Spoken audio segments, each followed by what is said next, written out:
Olá, galera do Alemanha Futebol Clube, estamos aqui para mais uma live. Live essa especialíssima, olha só que não é comum, hein? Live no meio da semana, quarta-feira, né? Quarta-feira, 18 de abril, são 7h30 da noite aí no Brasil, no horário de Brasília, aqui na Alemanha, meia-noite e meia. Acabamos aí de ter as semifinais da DFB Pokal, um jogo ontem, um jogo hoje. Então, me apresentando mais uma vez, eu sou o Vitor, faço parte aí da equipe do Alemanha Futebol Clube, faço parte também do podcast Chucrute Futebol Clube, que está sempre sendo postado aí no site, no Alemanha Futebol Clube. A gente está também lá no Podomatic, nos principais agregadores de podcast. Convido você que não conhece a conhecer. Ele foi inclusive ao ar ontem à noite, o último episódio, que fala justamente sobre a 30ª rodada da Bundesliga. Tá muito legal. Peço aí quem puder para ouvir aí o podcast. E é isso, né? E é isso. Agora também queria fazer um anúncio. O Alemanha Futebol Clube, o Alemanha FC, está com um canal no YouTube. Um canal no YouTube aí pra galera. A gente vai começar aos poucos a postar alguns vídeos. Essa live também vai ser postada lá, então se você perder por acaso, tiver algum compromisso, não é sempre que pode participar, não tem problema. Vai estar lá no YouTube em algum momento. Então é isso, né? Bom, começando aí, antes de virem as perguntas, falar sobre alguns pontos interessantes. Bom, vamos lá. Primeira coisa é que a briga fora dos campos entre Bayern de Munique e Eintracht Frankfurt continua. Né, aquele problema que teve do diretor do Frankfurt, Bobic, reclamando que o Bayern de Munique não teria comunicado ao Frankfurt que iria acionar a cláusula de rescisão para trazer o Niko Kovac. Continua dando pano para manga, porque o Rummenigge e o Uli Hoeneß criticaram as declarações do Bobic, aí o Bobic rebateu. Vamos ver como é que vai ser isso. E a grande ironia é que depois dessas semifinais aí da DFB Pokal, teremos um Bayern de Munique e Frankfurt na final, né? O Kovac vai enfrentar o seu futuro clube. Teremos um encontro entre o Bobic, diretor do Frankfurt, com o Uli Hoeneß e o Rummenigge, né? Os diretores aí, presidente do Bayern de Munique. Vamos ver como é que vai se sair isso aí. Tudo bem que ainda falta exatamente um mês, afinal vai ser dia 19 de maio lá em Berlim. Vamos ver aí o que vai acontecer com isso. Essa situação bastante curiosa aí. Há quem diga que poderia até ser um conflito de interesse aí, né? Já que o Kovac vai enfrentar o seu futuro time. Mas, enfim. A gente queria pedir também para quem está na live para curtir a live, né? Para dar o joinha, porque isso ajuda a disseminar para mais gente, né? Acaba atingindo mais gente sabe que essa live está acontecendo, de repente pode entrar, ou mesmo depois que a live acabar, mas quem tiver interesse em ver, então dá o joinha, ajuda, peço a você, ou joinha, ou coração, né? A curtida, né? A curtida, seja ela como for. Até se você não estiver gostando, dá aquela raiva, né? Não sei. A gente respeita tudo. Mas enfim. Bom, eu ia começar falando a minha impressão sobre os dois jogos, mas como a pergunta do Daniel Conte, do Daniel Dalboni Conte, já vai nessa linha, eu vou responder aqui a pergunta dele, e aí já falo a minha impressão sobre os dois jogos. Só abrindo mais um parênteses, notícia interessante aí da Alemanha: Bayern de Munique vai trazer para o seu staff 2 ex-jogadores importantes na história do clube. Um nem tanto, né? O primeiro deles, Miroslav Klose, maior artilheiro da história das Copas do Mundo, com 16 gols, né? recém aposentado, vai comandar aí as categorias de base. Uma das categorias. Agora eu não estou lembrando se é o sub-17, se é o sub-15, mas alguma categoria de base, Miroslav Klose possivelmente iniciando sua carreira de técnico. E não só ele, Mehmet Scholl também, grande jogador do Bayern de Munique dos anos 90, início dos anos 2000, né, ganhou a Champions League e jogou pela seleção alemã também. Também está chegando aí na Baviera para fazer parte aí da equipe do Bayern de Munique. O Daniel Dalboni Conte está até me respondendo aqui que é o sub-17 que o Klose vai assumir. Obrigado, Daniel. Valeu. Então aí notícias interessantes. E só para fechar também, acabou que na última live eu não falei, Schalke 04 anunciou a contratação de Salif Sané como o zagueiro aí do Hannover chega, claro, para a próxima temporada aí nos Azuis Reais. Boa contratação, Salif Sané é um bom zagueiro. Claro que vai ter que disputar posição com o Naldo, com o Nastasic, com o próprio Thilo Kehrer, com o Stambul e por aí vai, mas é aí mais um bom jogador no elenco do Schalke. E hoje, após aí a vitória do Frankfurt sobre o Schalke, Bobic anunciou que Lucas Hradek não segue no Eintracht Frankfurt após o fim da temporada, o goleiro, né? É um excelente goleiro, deve ir aí para um time maior, está sendo cogitado no Borussia Dortmund. A confirmação é que ele não segue no Eintracht Frankfurt. Bom, agora sim, vou começar com as perguntas, né? E aí, com essa primeira pergunta, eu já vou passar a minha impressão dos dois jogos. Bom, do Daniel Conte. Ele está dizendo que ele acha que ninguém esperava o placar elástico de Leverkusen e Bayern e nem o Frankfurt eliminar o Schalke 04. Bom, vamos lá. Semelhanças entre os dois jogos.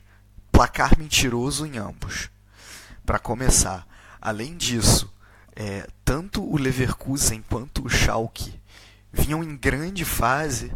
O Leverkusen vinha de duas excelentes vitórias de 4-1 sobre dois adversários diretos de UEFA Champions League, um deles o Leipzig e depois o próprio Frankfurt, e o Schalke vindo de uma vitória num Revier Derby que não vinha há muito tempo, com uma exibição bastante consistente, numa temporada muito consistente. Então eram dois times que estavam em alta e que acabaram eliminados. Não tem como a gente não colocar a diferença de que o Leverkusen foi eliminado pelo Bayern de Munique e o Schalke foi eliminado pelo Frankfurt. E aí a gente entra nos dois jogos, né? O placar elástico de Leverkusen e Bayern. Não, o placar elástico definitivamente eu não esperava.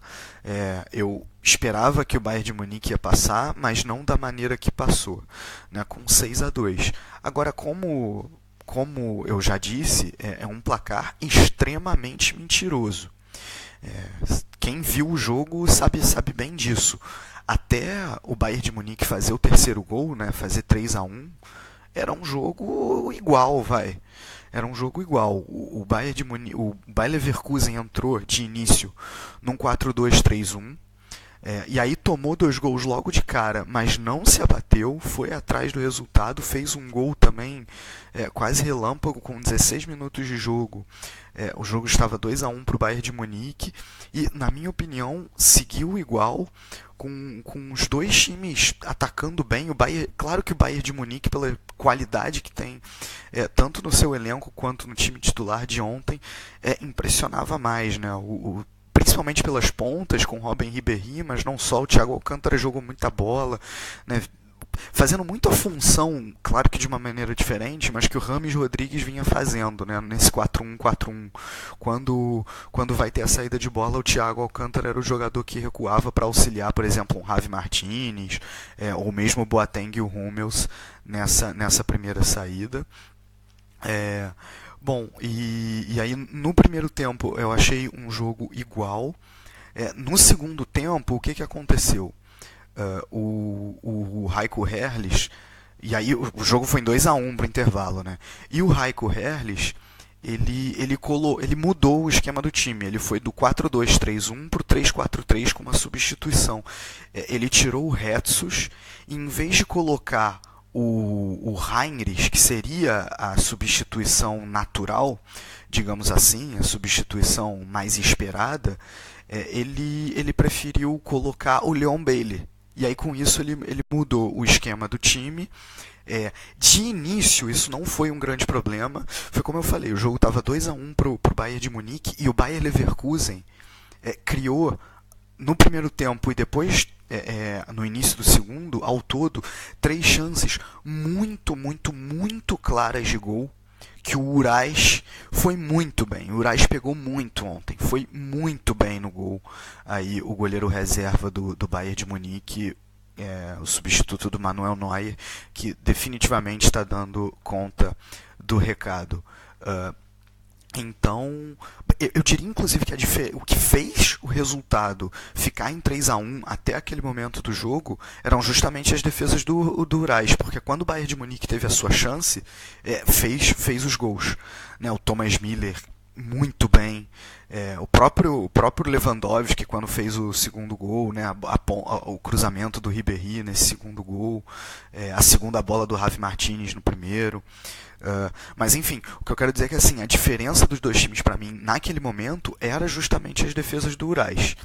Só que aí, com essa mudança de sistema do 4-2-3-1 para o 3-4-3 do Bayer Leverkusen, as pontas do Bayer Leverkusen, porque o que aconteceu? Né? Quando um time normalmente joga com três zagueiros, o que acontece? Os dois alas, eles recuam. Só que esses dois alas do Bayer Leverkusen eram o Bailey e o Brandt, que não são exatamente jogadores que têm características de marcação. Né? E aí o Bayern de Munique teve um pouco mais de facilidade, e a partir do momento que fez o quarto gol, a porteira se abriu de certa maneira. Né? A força mental do Bayer Leverkusen foi completamente embora, e o Bayern de Munique se aproveitou disso, fez 4-1, fez 5-1, o Bailey ainda fez numa boa cobrança de falta, né? E aí o jogo acabou terminando em 6-2. E aí você pergunta assim, tá bom, então por que ele mudou um sistema que estava dando relativamente certo? Né? Por que o Heiko Herrlich no Bayer Leverkusen mudou um sistema que estava dando relativamente certo? A explicação que ele deu, e que para mim faz sentido, é a seguinte: logo no primeiro minuto de jogo, ou no segundo, o Retsus, que era quem estava como lateral esquerdo no Bayer Leverkusen, tomou um cartão amarelo. E assim ficou até o final do primeiro tempo. E aí ele tomou a decisão de que ele tinha que tirar o Retsus de alguma maneira, porque ele não poderia correr o risco de ter um jogador expulso estando perdendo. E qual seria a opção natural? Essa que eu falei, né? Ele colocar o Heinrichs no lugar do Retsus. E de repente trocar de posição o Bender ir para a esquerda, enfim, ou o Heinrichs na própria lateral esquerda mesmo. Mas, seguindo esse raciocínio, o que acabou acontecendo é que, por conta do o Bender, logo antes do intervalo, o Lars Bender, ele teve uma pequena lesão. E o Heiko Herrlich não tinha certeza que o Bender ia aguentar até o final da partida.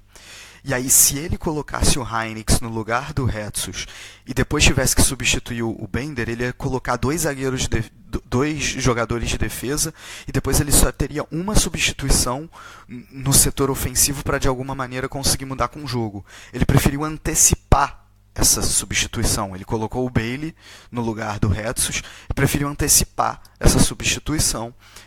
E aí dessa maneira já tentar virar o jogo logo de antemão. Acabou dando errado.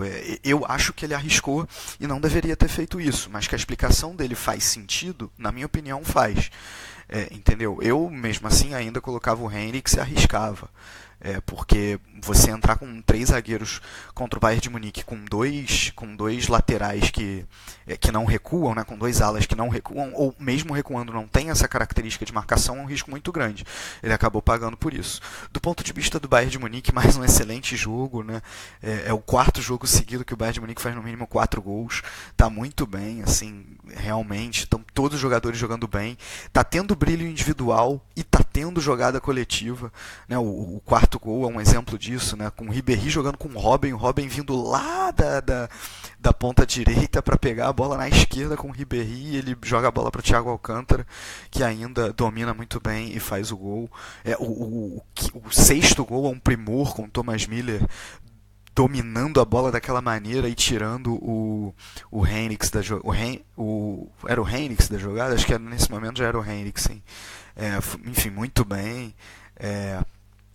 Foi bem legal, assim, o Bayern de Munique está realmente jogando fino da bola. Falei aqui na live de segunda-feira, tá, tá chegando no melhor momento da temporada para enfrentar esse Real Madrid. Bom, agora indo para o outro jogo, né, o jogo aí do Schalke. É, bom, aí também voltando para a pergunta do Daniel, né, ele disse que o Frankfurt não esperava, que não era esperado que o Frankfurt eliminasse o Schalke.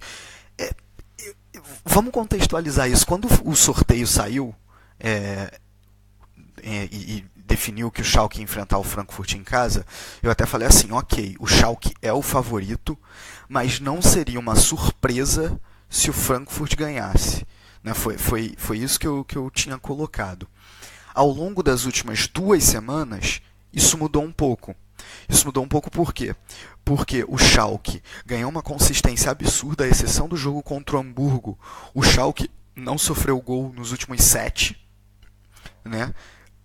Jogando assim um futebol muito consistente, não é um futebol bonito, que a gente sabe que não é. É um futebol que carece, de certa maneira, de ideias ofensivas, mas um futebol bem eficiente, que não corre riscos. E o Frankfurt vinha numa derrocada, não vencia 3 jogos na Bundesliga. E teve toda essa questão do Niko Kovac fora de campo, que muita gente acreditou que pudesse atrapalhar, que o clima no Frankfurt não estava o ideal para jogar uma semifinal de DFB Pokal. Bom, e aí, por esse motivo, o Schalke, que na minha opinião já era o favorito, mas não seria uma surpresa se o Frankfurt eliminasse, o favoritismo cresceu ainda mais, e o Frankfurt ganhar essa partida seria um pouco mais surpreendente do que era antes. Né? Então, para mim, sim, dadas as circunstâncias, foi uma surpresa. Agora, o jogo em si, da maneira que ele ocorreu, para mim não foi. Porque, de novo, um placar para mim mentiroso. Primeiro porque um primeiro tempo, assim, sem exatamente do jeito que eu esperava, porque se eu falei agora que o Schalke é um time que carece de ideias ofensivas, mas que se defende bem, o Frankfurt não está muito atrás. Né? O Schalke realmente, na maioria das jogadas, com ligação direta. O Burgstaller é um cara que tenta segurar a bola para dar sequência à jogada, ou então ser um pivô para dar sequência numa segunda bola, ou então com os dois alas subindo, né? Ou o Caligiuri ou o Schopf. Hoje, mais uma vez, o Caligiuri subiu num lance, e foi muito. Em um lance, não, em vários lances, e foi bem. Eu acho que esse placar é mentiroso, porque o Frankfurt foi a única chance do Frankfurt na partida e o Schalke teve um pouco a mais. O Hradek fez 3 defesas sensacionais que poderiam ter mudado com a cara do jogo se o Schalke tivesse aberto o placar, porque essas 3 defesas foram antes do Frankfurt abrir o placar. Mas isso não quer dizer exatamente que o Frankfurt tenha jogado mal, foi numa jogada de escanteio, acabou que o Stambuli não acompanhou legal e o Jovic colocou para dentro. Depois o Schalke acabou indo para o desespero, o Naldo virou centroavante. Ainda teve uma expulsão, para mim, exagerada, do Gelson Fernandes, que eu acho que foi uma jogada para cartão amarelo, não era uma jogada para cartão vermelho. Mas ele acabou sendo expulso, isso ajudou o Schalke foi para frente, como eu falei, com o Naldo quase como um centroavante, e chegou a fazer o gol. Só que o juiz anulou, na minha opinião, o juiz anulou erradamente. Para mim não existiu a mão do Di Santo no lance. Para mim foi um lance um pouco difícil. Eu só fui conseguir chegar à conclusão de que não tinha sido mão na terceira vez que eu vi o replay. Agora, por que o juiz não chamou no mínimo o árbitro de vídeo VAR? Isso eu não sei. Né? E aí eu acho que se ele chamasse o VAR, ele ia chegar à conclusão que não foi mão, e aí o Schalke teria empatado, o jogo teria ido para a prorrogação, sabe-se lá o que ia acontecer. O fato é que o Frankfurt chega mais uma vez à final da DFB Pokal, da Copa da Alemanha, segundo ano seguido, e a segunda vez que elimina um adversário mais forte fora de casa na semifinal. Eliminou o Gladbach no ano passado nos pênaltis, e agora eliminou o Schalke com a bola rolando mesmo. Né? E aí, já fazendo um prognóstico, o Bayern de Munique obviamente é amplo favorito, assim, será uma surpresa muito grande se o Bayern de Munique perder essa partida, e eu diria que além de uma surpresa, será um vexame do Bayern de Munique. Enfim. E quero dizer que eu fiquei muito triste com os dois resultados, não necessariamente porque eu estava torcendo para Frankfurt e para Bayern de Munique, mas é porque eu moro tanto perto de Gelsenkirchen quanto perto de Leverkusen. E queria ir no mínimo para uma das duas cidades para poder ver a galera vendo junto o jogo da final, né? Normalmente se coloca um telão no meio de uma praça e aí a galera vê junto. Eu queria ir ou para Gelsenkirchen ou para Leverkusen, não vou poder. Como Munique e Frankfurt são mais longe, vai ser difícil para mim. Tanto no ano passado quanto no retrasado eu fui para Dortmund, foi bem legal, que o Dortmund chegou em duas finais. Enfim, esse ano não vai rolar. Bom, é isso aí. Acho que eu falei a minha impressão do jogo. Se eu esqueci de alguma coisa, eu falo aí ao longo dessa live. Me façam perguntas também, enfim, perguntas e opiniões, né, do que vocês acharam aí do, do jogo, enfim, tudo isso. Bom, Mário André Monteiro, o chefe, tá, chefe, é uma brincadeira, né? Mas o grande editor aí do Alemanha Futebol Clube tá assistindo, legal, Mário. Cauê Sérgio Rodrigues, salve meu amigo, a resenha vai ser ótima. Tamo junto. Mandem aí as perguntas de vocês. Tá precisando. Fabrício Rocha, live na quarta-feira, dia de Mengão na Libertadores. Mande um salve aí pra galera, Vitão. Saudações rubro-negras e bávaras. As bávaras eu vou deixar para lá, porque eu não sou torcedor do Bayern de Munique.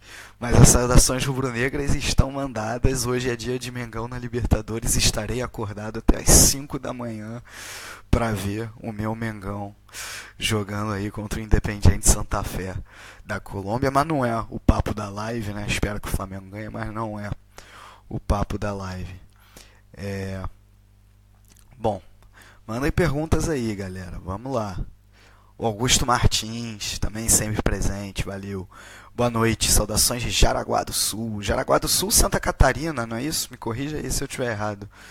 O ataque do Bayern parece que finalmente engrenou. Será que conseguirá se manter nos próximos confrontos? Bom, o próximo confronto é contra o Hannover pela Bundesliga. Contra o Hannover acho que consegue, né? Contra o Real Madrid o buraco é um pouco mais embaixo, né? Eu acho que sim, assim, eu acho que o Bayern de Munique tem condições de passar do Real Madrid, não vai meter 5-0, eu acho que se o Bayern de Munique fizer mais de 2 gols na primeira partida contra o Real Madrid, é situação para comemorar. Porque não vai enfrentar qualquer zaga, não vai enfrentar qualquer time, mas que realmente está muito bem, tá. Né, o Lewandowski dispensa apresentações, Thomas Müller crescendo na hora certa, Robben Ribéry, que muita gente já dava o Bayern de Munique precisa substituir essas pontas, né, precisa de contratações. Não que eu discorde disso, mas Robben Ribéry, quando estão entrando muito bem, parece vinho, né, quanto mais velho melhor. Concordo plenamente. Ramos Rodrigues também, quando joga, fazendo muito boas partidas. O Thiago Alcântara, que botou a bola debaixo do braço contra esse Leverkusen. Né? Então, sim, o Bayern está muito bem. Vamos ver se consegue se manter aí nesses próximos confrontos. Bom. A Thaís Hammerschlag, tá certo, tá dando aí a saudação dela, descendente de alemã, adora esse país, a Alemanha, tá certo, Thaís, tá certo. Danilo Persiliano dando salve, a Thaís Hammerschlag, que vença a Alemanha na Copa do Mundo, Thaís, tá certo, vale a torcida. Danilo Persiliano, saudades da live, estamos fazendo sempre, Danilo, e se não consegue acompanhar ao vivo, ela sempre fica disponível, vale dizer. E aí, o que acha do encontro do Bayern com o futuro técnico? Acho que vai ser bem legal, apesar do favoritismo do Bayern. Vai ser uma boa troca de experiência. Bom.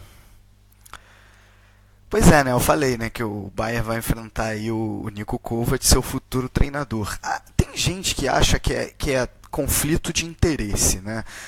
O Kovac vai entrar um pouco menos, sei lá, vai entrar com um pouco menos de vontade, vai dar as instruções com um pouco menos de vontade, porque vai enfrentar o seu futuro time. Bom, eu não concordo com isso, não. Eu acho que quando um jogador é contratado por um time e ainda joga pelo time anterior, digamos assim, ele vai ainda honrar a camisa do clube, né? A gente tem caso assim, o Hummels, quando foi contratado pelo Bayern de Munique, jogou, era exatamente a mesma situação, né? Era uma final de Copa da Alemanha e o Hummels fez uma partida primorosa pelo Borussia Dortmund. O próprio Lewandowski também, quando foi jogar no Bayern de Munique, na final da Copa da Alemanha contra o Bayern de Munique, ainda pelo Borussia Dortmund, né? Exemplos disso não faltam. Eu não vejo isso como um problema. E ainda tem o caso de que o Kovac é o técnico, então assim, não tem como ele entrar com menos vontade no jogo, não tem essa. O que eu acho que seria melhor era a divulgação da informação só ao fim da temporada. Né? Porque eu acho que evita burburinho, entendeu? Evita todo esse burburinho que rolou do Bayern com Frankfurt, do Bobic com o Hoeneß, enfim, e com o Rummenigge. Evita estragar o clima no elenco do Frankfurt, que isso pode acabar acontecendo, o clima entre torcida e técnico. Então eu acho que era melhor guardar a informação até o final da temporada, mas assim, ele enfrentar o futuro time não é nenhum problema. Bom, vai ser uma boa experiência, né? Claro, o Bayern é muito favorito, eu acho que ninguém discorda disso. E como eu falei, acho que se o Frankfurt ganhar é vexame, né? Acho que infelizmente para o torcedor do Frankfurt, o Frankfurt vai ser bivice campeão aí da Copa da Alemanha. O que pode ficar de consolo para o Frankfurt é que eu acho muito improvável que o time perca a vaga na Liga Europa, pela Bundesliga, né? Então assim, claro que seria sensacional ganhar a Copa da Alemanha para o Frankfurt. É uma Copa que o Frankfurt não ganha desde 88, ou seja, já tem 20 anos, é até uma data redonda. Mas assim, o objetivo de competição continental, eu acho que o Frankfurt tem todas as condições de chegar, principalmente agora por ter embalado, né? Ganha uma moral a mais para os jogos da Bundesliga. Se tivesse perdido hoje para o Schalke, talvez se escancarasse o problema do elenco com o técnico depois dessa divulgação da saída do Kovac para o Bayern. Agora o elenco volta a se unir, volta a ser eu acho que ganha uma força extra. Né? Então o Frankfurt tem tudo para garantir uma vaga, no mínimo em Liga Europa. Isso que ainda briga por Champions League, mas aí eu acho improvável. Lucas Weine mais uma vez está aí com a gente, chegou. Thiago Fernandes, o Bayern está indo pelo lugar certo? Dá para ganhar do Real? Dá. Falamos sobre isso na live de segunda. Acho que dá sim para ganhar do Real Madrid. A grande questão para mim assim, é que o Real Madrid tem valores individuais mais fortes do que o do Bayern de Munique. O Bayern de Munique não tem um Cristiano Ronaldo, o Bayern de Munique não tem um Toni Kroos, né, que para mim são dois jogadores excepcionais. Só que o Bayern de Munique tem uma força coletiva nesse momento da temporada, nesse momento do Real Madrid, o Bayern de Munique tem uma força coletiva mais forte, na minha opinião. Enquanto o Real Madrid depende um pouco mais dos valores individuais, o Bayern de Munique é um time mais coletivo. Longe do Bayern de Munique ser um time que não tem valores individuais, por favor. Eu só acho que assim, o Cristiano Ronaldo está um nível acima dos outros. Né? E o Kroos no meio campo está um nível acima de um Javi Martinez, de um Thiago Alcântara, mesmo de um James Rodrigues, entendeu? São só alguns exemplos aí. E o Bayern de Munique está num momento um pouco melhor do que o do Real Madrid também. Eu acredito nisso. Agora, vamos lembrar, o Bayern de Munique fez 2 jogos, de medianos para ruins contra o Sevilla. Passou porque era o melhor time. Mas se jogar da maneira que jogou contra o Sevilla, contra o Real Madrid, não passa de jeito nenhum. Mas assim, respondendo a tua pergunta, dá para ganhar do Real? Dá. Tá indo pro lugar certo? Tá, sem dúvida nenhuma. O Lucas Weine. Frankfurt poderá ir para Champions, em sua opinião? Não, pulei um monte de pergunta aqui. Peraí, perdão. Vou chegar nessa, Lucas Weine. Final provável da Champions, Bayern e Liverpool. Eu acho que não tem favorito, o Bayern e Real Madrid. Então não diria que é provável que o Bayern chegue na final. Também não é provável que o Real Madrid chegue. É 50-50. Entre Liverpool e Roma, eu realmente vejo um ligeiro favoritismo para o Liverpool, sim. O que não quer dizer que o Roma não tenha condições de chegar na final. Eu não me surpreenderia se o Roma chegasse, mas o Liverpool é favorito. Fabrício Rocha está torcendo para o Bayern de Munique, tá certo. O Lucas Vine tá falando que o maior medo dele é o Real Madrid ganhar com a ajuda da arbitragem. Eu não gosto de falar de arbitragem, né? Mas ano passado o Real Madrid passou pelo Bayern com a ajuda da arbitragem, apesar do que eu sempre coloco um asterisco, por quê? Porque o Bayern de Munique foi pior do que o Real Madrid nos dois jogos. O Real Madrid mereceu, pelo que jogou nos dois jogos, pelo desempenho do time, passar pelo Bayern de Munique. Não foi o caso agora contra a Juventus, por exemplo. Né? Em compensação, aquele pênalti é bem controverso. Eu não daria, mas eu vi muita gente dizendo que achou que foi pênalti. Então, é meio complicada essa questão. A gente espera que a arbitragem não influa nessa semifinal. André Desor. Nur die SGE. Nur die SGE, o Eintracht SGE ou Eintracht Frankfurt. Tá certo, deve estar feliz hoje, né, André? Com essa vitória aí sobre o Schalke. Mais uma final de DFB Pokal. Parabéns aí pro Frankfurt, realmente. Augusto Martins. 1,5 tríplice coroa. É difícil fazer essa conta matemática, né? Tá no caminho certo, assim. Acho que a Copa da Alemanha só perde por um desastre. Mas tem ganhado o Frankfurt, claro. Mas só perde por um desastre, né? Como eu já falei aí ao longo da live. Lucas Vine. Frankfurt. Gente, vão mandando aí mais perguntas, hein? Então, com 31 minutos, podemos ir até uns 40, 45. Então, vão mandando aí mais perguntas. O Frankfurt poderá ir para a Champions, na minha opinião? Não, Lucas. Acho muito improvável que o Frankfurt chegue na Champions. Só deixando claro, se o Frankfurt ganha a DFB Pokal, o que vale é a vaga na Liga Europa.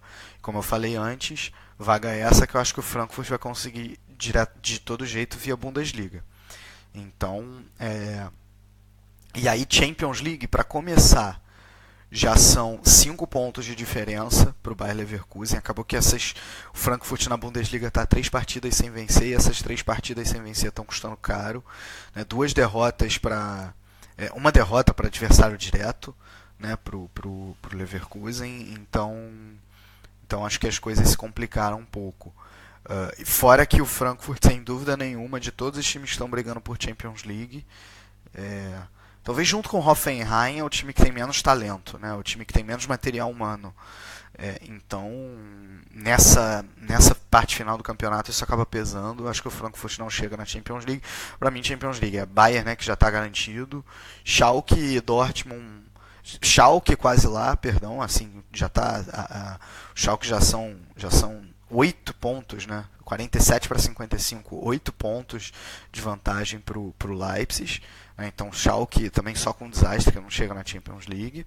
E aí as 2 vagas restantes vão ficar entre Dortmund, Leverkusen e Leipzig.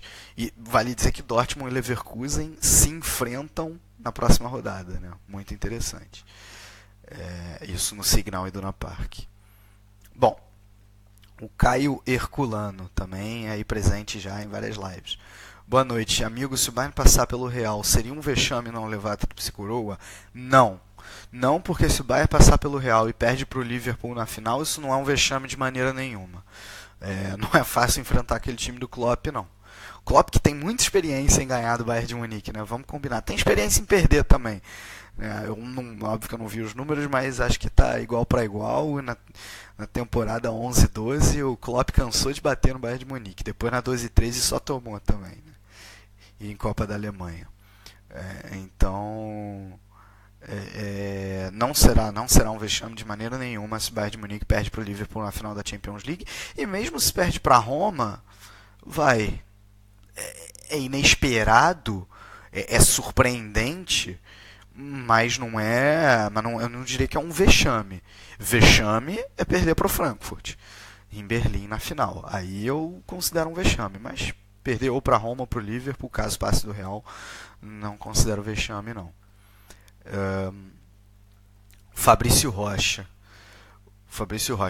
você fez um comentário na última live dizendo que a Alemanha estava um pouco acima da Espanha e do Brasil, na minha opinião. Na minha opinião, discordo. Discordo que a seleção não é a mesma de 2014. Muitos saíram. Tudo bem que tem uma seleção fantástica com todos os talentos alemães. Mas se Espanha e Brasil, com todas as armas que têm, se cercarem a Alemanha por todos os lados, como fizeram nos amistosos, conseguem travar o sistema de jogo alemão. Eu prefiro ficar com a fala do Lothar Matthäus. É bom a Alemanha abrir o olho. Bom, vamos lá. A fala do Lothar Matthäus eu concordo plenamente. Eu só acho que a fala do Lothar Matthäus não é excludente com a minha opinião, né? Eu acho que a Alemanha está um pouquinho acima, e bem pouquinho mesmo acima de Brasil e de Espanha, mas isso não quer dizer que a Alemanha não tenha que abrir o olho, entendeu? Você está falando dos amistosos. Eu vou sempre relativizar amistoso, entendeu? A Alemanha entrou praticamente com o time B contra o Brasil. A Alemanha jogou contra a Espanha, e a Espanha jogou relativamente melhor, mas no final do jogo foi 1-1. Quem disse que isso não pode acontecer na Copa do Mundo, entendeu?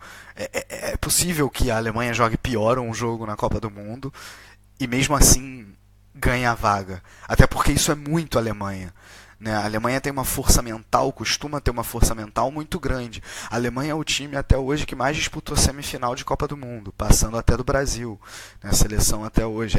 Para mim, é a seleção mais pesada junto com o Brasil, né? Então, isso numa Copa do Mundo pesa, né? Você falou que muita gente saiu de 2014.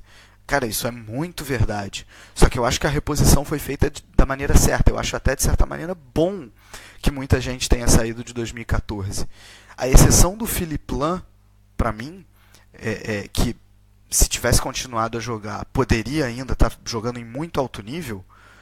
Schweinsteiger, Klose, Podolski, Mertesacker, esses caras todos caíram muito o nível, né? Que bom que eles se aposentaram. E surgiu gente nova no lugar, assim, surgiu gente muito boa no lugar. Para mim, o Timo Werner é um jogador mais completo, tende a ser um jogador mais completo do que foi o Klose, por exemplo, né? Você perdeu o Schweinsteiger, mas você tem um Draxler que está longe ainda de ser o mesmo nível do Schweinsteiger, mas que tem a sua qualidade, né? Um Goretzka na reserva, um Leroy Sané que está jogando muito bem no City, agora deu uma caída, é verdade. A zaga ainda em alto nível com Hummels e Boateng, né? O Lan saiu, mas o Kimmich está completamente à altura, né? A Alemanha não tinha um lateral esquerdo em 2014 e continua sem ter, entendeu? Então, assim, eu me arrisco a dizer que o nível de 2014 para 2018 da Alemanha é o mesmo, né? Talvez outras seleções estejam mais fortes. O Brasil tem a desvantagem de não jogar mais em casa, mas certamente está com uma seleção muito mais forte do que a de 2014, e a Espanha também, né? Mas, assim, eu diria que a Alemanha está no mínimo no mesmo nível de 2014, entendeu? E com jogadores mais experientes, e experientes não significa velhos, né? Porque Mesut Ozil, Hummels, Boateng, Kroos, Khedira, né? O mais velho é o Khedira, que eu acho que está com 31. O Thomas Müller, que já é um jogador que você pode chamar de um jogador experiente, tem 28 anos, então ainda não são jogadores velhos. Por isso que eu acho que a Alemanha está um pouquinho na frente de Espanha e de Brasil, mas só um pouquinho. Agora eu concordo plenamente com o Lothar Matthäus. É bom a Alemanha abrir o olho, sem dúvida nenhuma. Gente, vão mandando aí as últimas perguntas de vocês, que a gente está chegando a 40 minutos. Era esperado que essa live talvez fosse um pouquinho menor mesmo, né? Porque extraordinária, DFB Pokal. Bom, saudações tricolores do Rio, Cauê Sérgio Rodrigues, tá certo. Amigo, você acha que o Rafinha é um injustiçado? Eu acho ele um baita lateral. Merecia ir pra Copa. O Cauê, eu acho o Rafinha um excelente lateral. Assim, excelente lateral. Mas, por exemplo, ele é um jogador que está abaixo do Kimmich, pra mim. Ele é um jogador que ele é mais disciplinado taticamente do que o Daniel Alves, mas o Daniel Alves é mais genial do que ele. Tem mais brilho do que ele, né? Por exemplo, se fosse para levar o Rafinha na reserva do Daniel Alves, ok, né? Até porque ele faz as duas laterais, na direita e na esquerda. O problema é que o Rafinha também já está com seus 33, né, algo assim. Ele está vivendo uma fase excelente, talvez a melhor fase dele no Bayern de Munique, né? Mas assim, injustiçado, eu acho que ele é injustiçado porque ele merecia ter tido mais chances na seleção. Isso eu concordo com você. Mas assim, se você olhar para 2014, os laterais eram Daniel Alves e Maicon mesmo. Não era pro Rafinha estar ali, entendeu? E mesmo em 2010.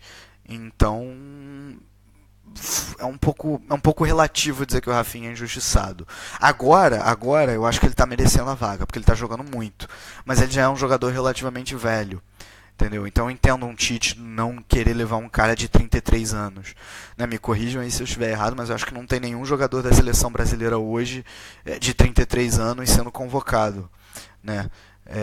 E se tiver, é um jogador realmente muito acima da média. Eu acho que o Rafinha é um bom jogador, mas ele não é brilhante. Entendeu? É por isso. Bom, o Lucas Weine, o próximo técnico do Borussia. Qual é um cara que esteja à altura de comandar o clube de Dortmund? No mercado, Lucas, a altura do Dortmund? Difícil, viu? É difícil. Depois do Dortmund ter tido o Klopp, né? E num nível um pouco menor ter tido o Tuchel, eu acho que se trouxer o Nagelsmann seria um nome, seria o melhor nome. Né, em termos de característica, em termos de estilo. Mas assim, eu, eu não descartaria a possibilidade do Dortmund trazer dois caras, né, um ou outro, claro, dois caras que conhecem muito bem o ambiente, que são crias do Borussia Dortmund e das categorias de base do clube. Um é o Hannes Wolff, que para mim fez um bom trabalho no Stuttgart e foi injustamente demitido. É verdade que o Korkut melhorou o trabalho, mas tinha o Mário Gomes à disposição, coisa que o Hannes Wolff não tinha ao longo de todo o primeiro turno. E o primeiro é justamente o Hannes Wolff. E o segundo, o Davi Wagner, que está no Huddersfield, acho, da Inglaterra, também está fazendo um bom trabalho lá na Premier League, é discípulo também do Jürgen Klopp. Eu gosto dessa ideia de você chamar técnicos que são cria da base, a não ser que seja um cara que não tenha cancha, entendeu? Fazendo um paralelo como o Maurício Barbieri no Flamengo. Mas enfim. Então, assim, seriam alguns dos nomes que eu colocaria. Não me agrada o nome do Favre, do Lucien Favre, do Nice. Acho que já é um técnico ultrapassado, não, mas é um técnico que prioriza um pouco mais a defesa do que o ataque, então não sei. Para mim, não sei, não seria o melhor nome, não. Augusto Martins. É possível ter o Rafinha jogando pela Mannschaft? Dupla nacionalidade já tem, né? Ele tá jogando o fino da bola. O Rafinha tem dupla nacionalidade porque ele já joga há mais de, se não me engano, 5 anos na Alemanha. É o mesmo caso do Naldo, por exemplo.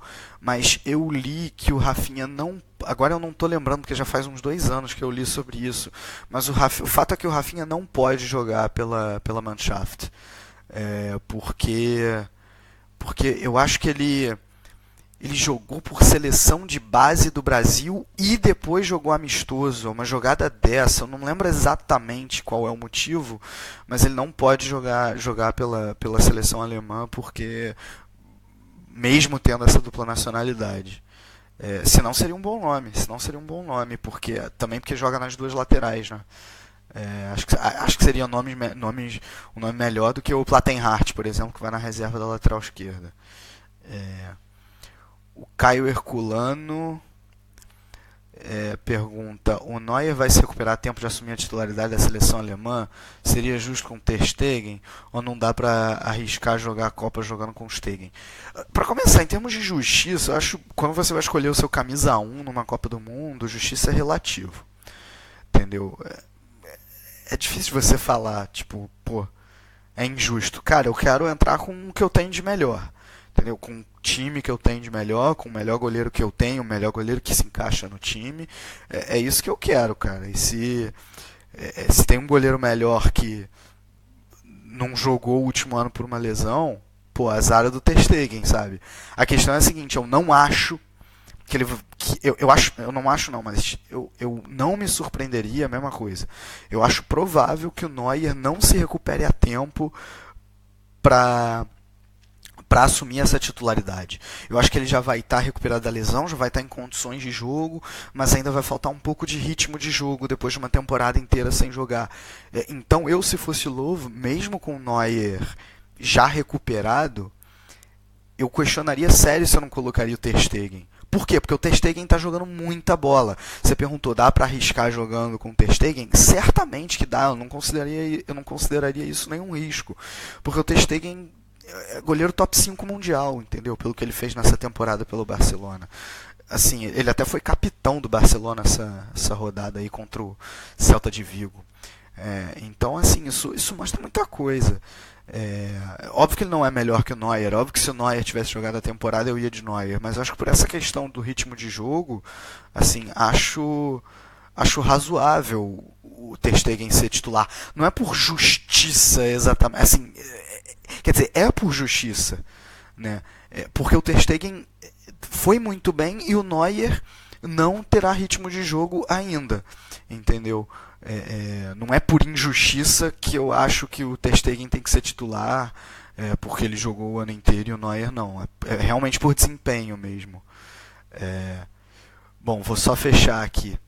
O Lucas Weine. Torço pro Dortmund, mas rio quando dizem que a Alemanha devia convocar o Schmelzer. Lucas, alguém acha que deveriam convocar o Schmelzer? Eu não vejo isso. Assim, há um ano atrás, um ano e meio, eu até via um ou outro falando isso, mas hoje, por quem fala isso, cara? Assim, um cara que fala isso não pode estar vendo os jogos do Dortmund. O Schmelzer não ataca nem defende, sabe? Bom, enfim. E aí você está falando, tomara que o Reis segure as bombas do CR7. Tomara mesmo. Bom, Caio Herculano, para fechar aí a live, tá me exigindo aqui qual o seu top 5 mundial de goleiros. Agora tem que falar. Bom, quando eu disse top 5 mundial, eu quis dizer top 5 nessa temporada, tá, Caio? Por exemplo, então eu tiro o Neuer dessa, porque o Neuer não jogou na temporada. Cara, é difícil, eu não pensei exatamente no top 5.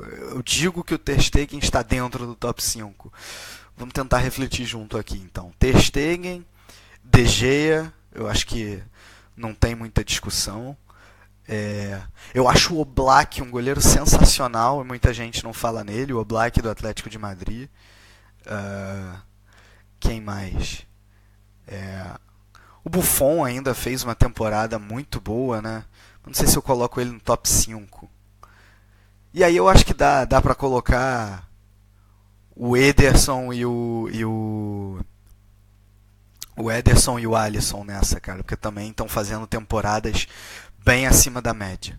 Bem acima da média.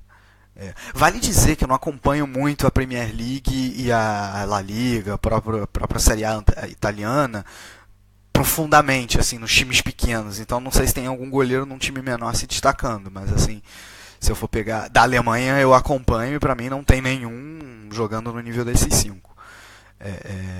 Apesar de ter excelentes goleiros, né? O Jefferson Galvani, agora realmente para fechar, para você, Fortuna e Nuremberg já estão na primeira Bundesliga? Não, porque ambos estão oscilando muito e o Holstein Kiel está só 2 pontos atrás do Nuremberg e 4 atrás do Fortuna Düsseldorf. Então, não acho que já estão, são os favoritos, mas não quer dizer que já estão na primeira Bundesliga. Gente, chegamos a 48 minutos de live, foi muito legal. Foi muito legal aí falar sobre essa semifinal de DFB Pokal, de Schalke, Frankfurt, de Bayern e de Leverkusen em Bayern. Um grande abraço para todo mundo. Provavelmente no domingo a gente se vê de novo. E tchau!